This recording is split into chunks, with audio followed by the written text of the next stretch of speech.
Hey everyone, James here, and welcome back to another episode of the Aquarium Podcast. When you think of an aquarium, what do you see?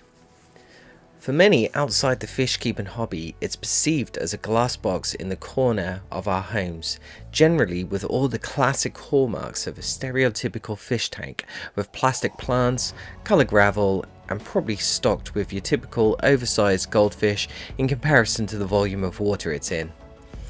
As we progress further into the fish keeping hobby, however, things thankfully take a more positive turn in that we are starting to bring elements found in nature to our aquariums, whether that's river stones, rocks, driftwood or plants. Some take it a step further with replicating elements from the natural habitats of many of the fish we keep, such as diverse, intricate substrates full of leaves and various other botanicals. This is fortunately where I've been spending the past few years experimenting with these natural elements to replicate aquariums and their habitats.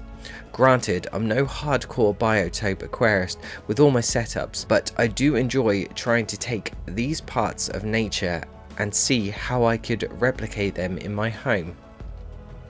By doing this, I've first-handedly seen the benefits that limited lighting, murky water, leaves creating hiding or egg hatching spots, or pods and cones producing natural funguses called biofilm, acting as a natural food source. It's here my mind thought, how do we take this a step further and not only replicate items in the aquarium, but outside of it too?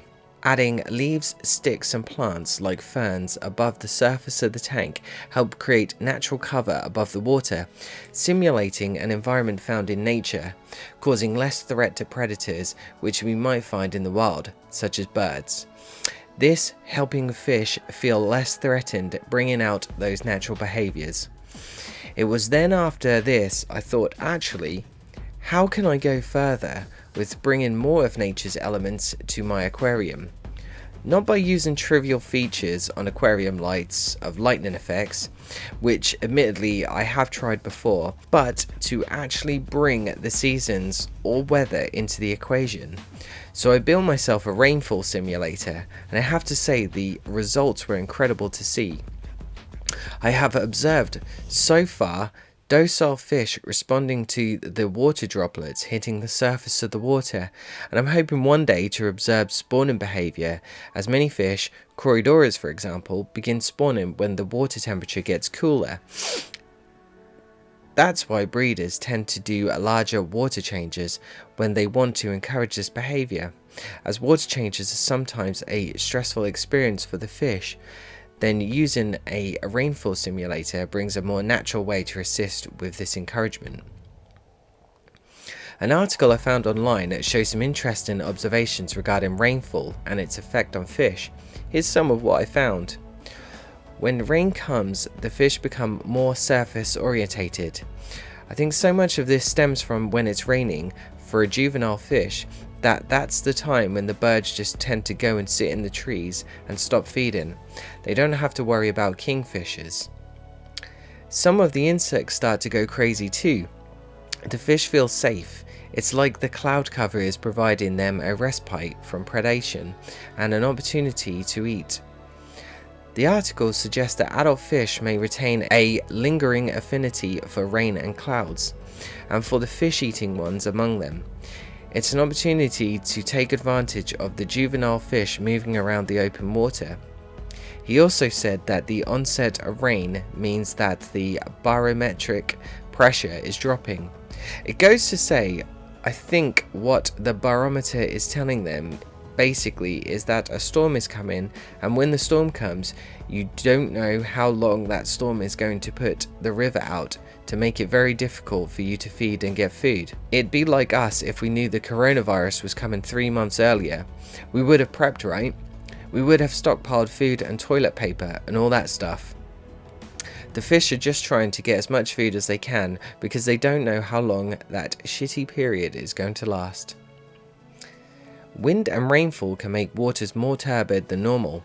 Turbidity can drastically limit visibility underwater and in turn change the way the fish behave. For the most part, fish are sight hunters. When they can't see, they'll rely more on their lateral line to find prey. This article really did go on to inspire me to think rainfall is more beneficial than I originally believed it, and it made me wonder what other elements of weather fish respond to. Wind, for example. Winds can influence water bodies and their residents in several ways. The more obvious one, of course, is by making waves. As wind blows along the surface of the water, it creates friction. The stronger the wind blows, the greater the friction and the greater the waves. Wind can increase the turbidity of the water, pulling currents and nutrients along with them. All of these factors influence the way fish will behave. Last but not least, wind causes changes in barometric pressure. We know warm weather can affect change too. Some fish require this to spawn, however, there's more. As temperatures rise, fish are able to digest food quicker, have more energy and feed more often, so fish become more active. There is a limit though. As temperatures rise, the amount of dissolved oxygen in the water decreases. This factor is often made worse by the fact that the river and lake levels often drop in the summer, meaning there is physically less water for the fish to live in, and shallow water heats up quicker. The combination of low water levels and high temperatures can also make fish more susceptible to disease and parasite infections. We know some fish can tolerate cooler temperatures, but how do they respond to this? Winter can be hard on fishes. They can't regulate their own body temperature, with some exceptions.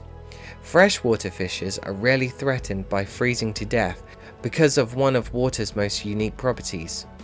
Like most substances, water density increases as temperatures drop.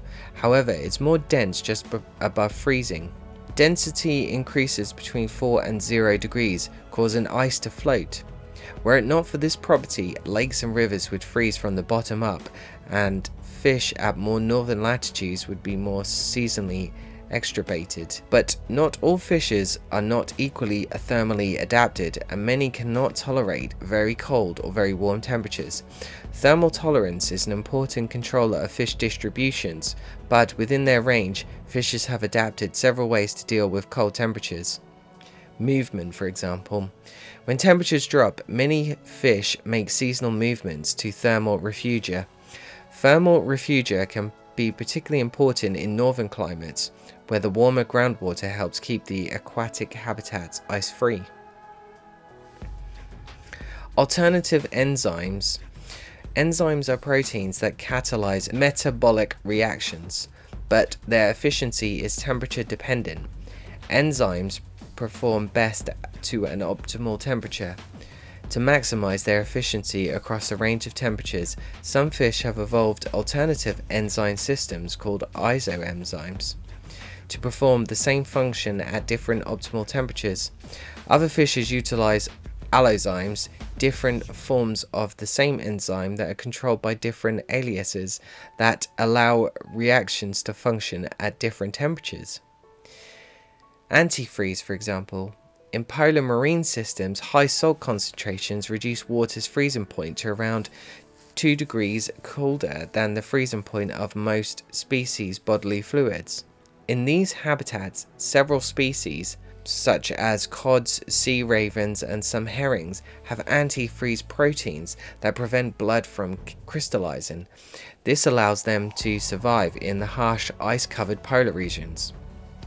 Another one is salt concentration. Other species beat the super cold, salty water at its own game.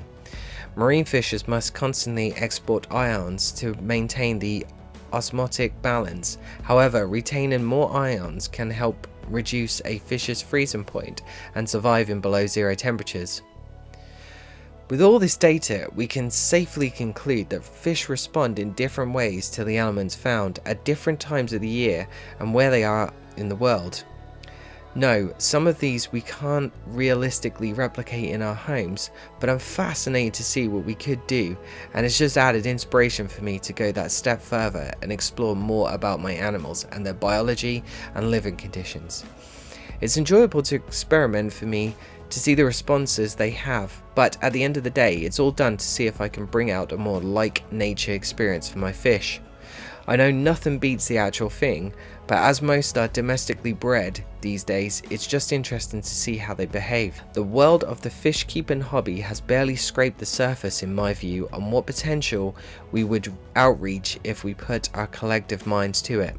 Maybe then there would be more items commercially manufactured instead of the usual plastic junk you find in stores today. Thanks for taking the time to listen, and I'll catch you in the next one.